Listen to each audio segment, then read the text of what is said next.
afternoon, y'all. Thank you for joining me today. Today, in this professional development, we're going to be going over an activity that makes it a little bit simpler to incorporate collaborative learning into our lessons. The title of this lesson is called Go-Go Mode. Give one, get one, move on. So the idea behind this is that over the last few years, we've been dealing with a lot of different issues.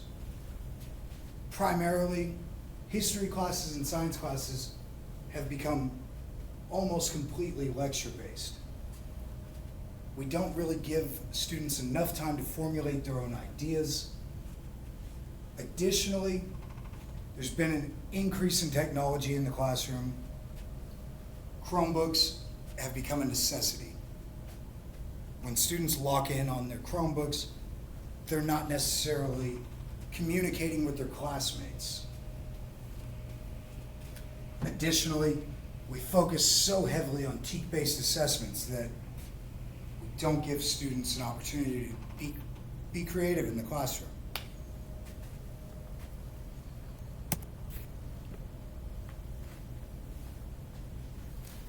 So today I'm going to go over Go-Go Mo. I'm going to explain to you what it is and what the benefits of this are. So it's a strategy that allows students to share ideas amongst their classmates in order to collaborate and better understand a topic. I can sit here until I'm blue in the face and tell these students the same thing over and over a dozen different ways. That doesn't necessarily mean that they're going to understand what I'm explaining to them. But oftentimes, when students hear it from a classmate or their peers, they tend to understand a little bit better. Additionally, if a student can explain their thought process, they're more likely to comprehend it in the future. So some of the benefits, this allows students to utilize their classmates' ideas, build off of them in order to make their idea even better, and ultimately allows them to understand the topic a little bit more. Students are able to learn from one another in a format other than a lecture or independent practice. Again, this is all about collaboration, forcing our students to verbally explain their thought process, active listen so that they can comprehend what their classmates are telling them. Based on a recent study, most of our class time falls into these categories.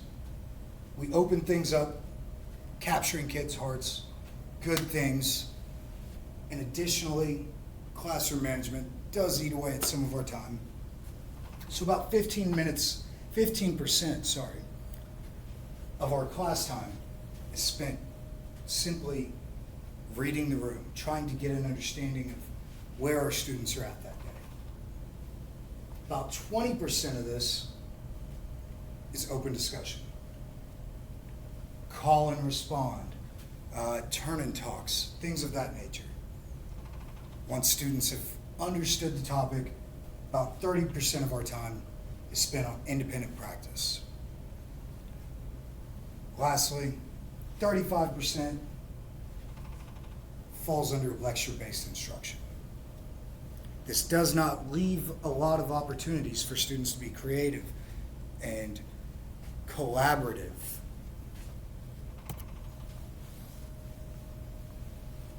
So some of the benefits here: this activity allows you to utilize class time effectively, expand student learning through collaborative group work paired with independent learning. Typically, on the first couple attempts, this does take a little bit more time. It does require some instruction on the teacher's part, but once students have a basic understanding of what they need to be doing, they can typically get through this in 20 minutes or less.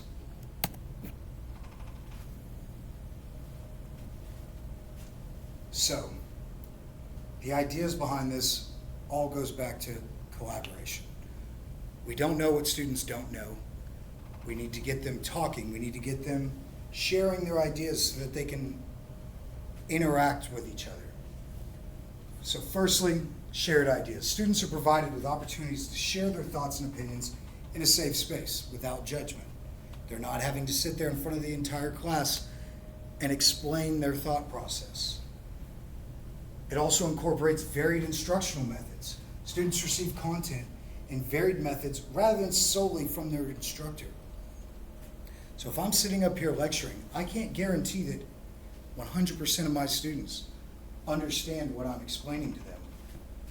But when they're receiving one-on-one practice, they're able to formulate their own ideas, they're able to collaborate with one another, they're more likely to understand the content.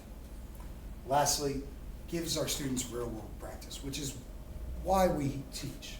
We're trying to prepare our students for the real world, and without interaction with one another, they won't be prepared. So students interact in a setting that replicates the real world, requiring conversation, discussion, as well as compromise.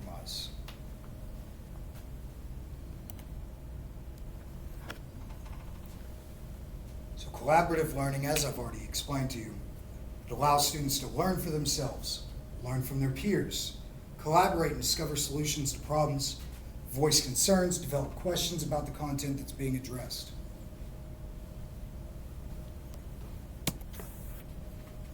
Okay, thank you for your time. Ms. McFarland, I'm going to hand this over to you now. I appreciate everybody's